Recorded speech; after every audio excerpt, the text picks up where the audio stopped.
ஏங்க பார்த்து கவனமா இருக்கலாம்ல. நீ தந்த காயங்களை விடவும் இது ஒண்ணும் பெருசா வலிக்கல.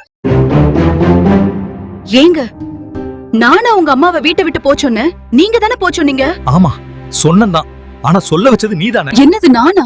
ஏய் என்கிட்டே நடிக்காதடி, நான் உன் புருஷன்.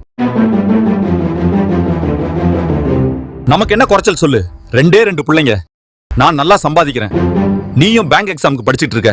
உனக்கு இருக்கிற திறமைக்கு கண்டிப்பா வேலை வாங்கிடுவ. ஆனா எங்க அண்ணன் பாவம், சந்தையில லோடுமேனா தினமும் கூலிக்கு மாரடிக்கிறார் ராகவி.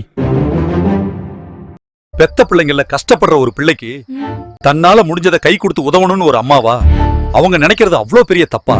அதுக்கு மாசம் மாசம் பென்ஷனை தான் தூக்கி அங்க கொடுத்துருந்துச்சு உங்க அம்மா. சரி போய் தொலைது பரவாயில்லன்னு இருந்தா. ராகவி, நான் பல தடவை சொல்லியிருக்கேன், என்னோட சம்பளத்தை எதுவும் தூக்கி கொடுக்கல, அது அவங்களோட பென்ஷன் பணம். அதை கேட்க உனக்கு எந்த உரிமையும் இல்ல. இருக்கிறதும் திங்கறதும் நம்ம கிட்ட, பணத்தெல்லாம் கொண்டு போய் கொட்டுறது மட்டும் அங்க. நல்ல நியாயம்தான். முதல கண்ணீர் விட்டு எல்லாத்தையும் ஏமாத்திறது உங்க அம்மாவுக்கு கை வந்த கலைதான். முதல்ல நீ நியாயமா பேசு. இருக்கிறதுக்கும் திங்கறதுக்கும் அவங்க இங்க வரல, நாம தான் நம்ம பிள்ளைங்களை பாத்துக்கணும்னு கூட்டு வந்தோம். அது மறந்துடுச்சா? அப்புறம் என்ன சொன்ன? முதல கண்ணீர் விட்டு எங்க அம்மா ஏமாத்துறாங்களா? எல்லாம் தெரிஞ்சு எப்படி மனசாட்சியே இல்லாம உன்னால பேச முடியுது? உனக்கும் 2 பசங்க இருக்காங்க தானே? நான் என்னோட 2 பிள்ளைங்களுக்குமே அம்மாவா இருந்து அதுங்களை சமமா தான் நடத்துறேன். உங்க அம்மா மாதிரி ஒரு கண்ணுல வெண்ணையும் இன்னொரு கண்ணுல சுண்ணாம்பையும் வச்சுக்கிட்டு தெரியல. பொண்ணு கல்யாண செலவுக்கு அண்ணன் தடுமாறாருன்னு தெரிஞ்ச பிறகாவது நானே என்ன உதவி வேணும்னு போய் நின்று இருக்கணும். உன்னைய மாதிரி ஒரு பேய பொண்டாட்டியா வச்சுக்கிட்டு அது முடியுமா? கொஞ்ச நாள் முன்னாடி நிலத்தை வித்து மொத்த பணத்தையும் தூக்கி அங்க கொடுத்துட்டு வந்திருக்காங்களே, அதுல நமக்கும் தானே பங்கு இருக்கு. இதுக்கு என்ன சொல்ல போறீங்க?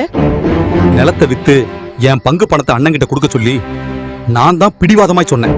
அம்மா நியாயம் இல்லைன்னு எவ்வளவோ மறுத்தாங்க. அது மட்டும் இல்ல, விஷயம் முடிகிற வரைக்கும் உனக்கு தெரியக்கூடாதுன்னு நான் தான் உங்க வாயை அடக்கி வச்சேன்.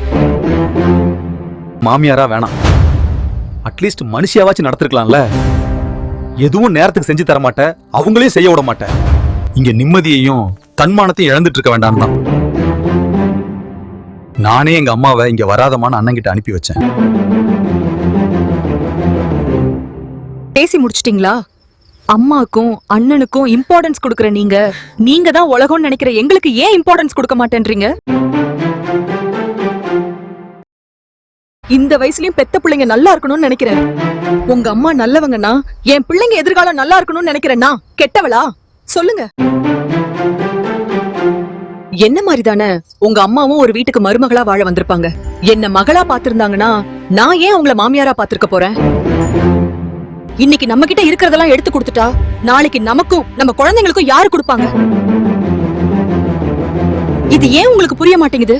எங்க அண்ணன் கஷ்டப்படுறாருன்னு இடத்தை வித்து என் பங்கையும் கொடுன்னு சொன்ன நீங்க, இன்னைக்கு ஒரு 50,000 ரூபாய் ஹெல்ப் பண்ணுங்க மாமான்னு கேட்ட என் தம்பிக்கு கோபத்துல கொடுக்க மாட்டேன்னு சொல்லிட்டீங்க.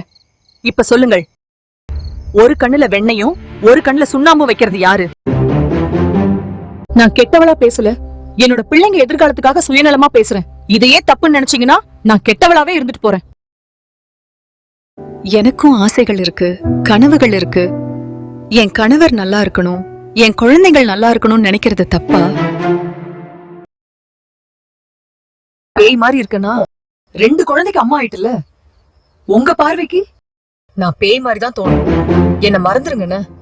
என்ன ஒரு மனுஷியா கூட அவங்க மதிக்கல, அதனாலதான் அவங்கள நான் மாமியாரா பாக்கல. அவங்களுக்காவது நீங்க இருக்கீங்க, எங்களுக்கு உங்களை தவிர வேற யாரு இருக்காங்க?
தம்பி, ஈவினிங் பணத்தை போட்டு விடுறேன்டா. அக்கா நேத்தே சொல்லிருக்கணும். சாரி. மாமா நேர்லயே வந்து எனக்கு பணம் கொடுத்துட்டு போனாங்க. ரொம்ப தேங்க்ஸ் அக்கா.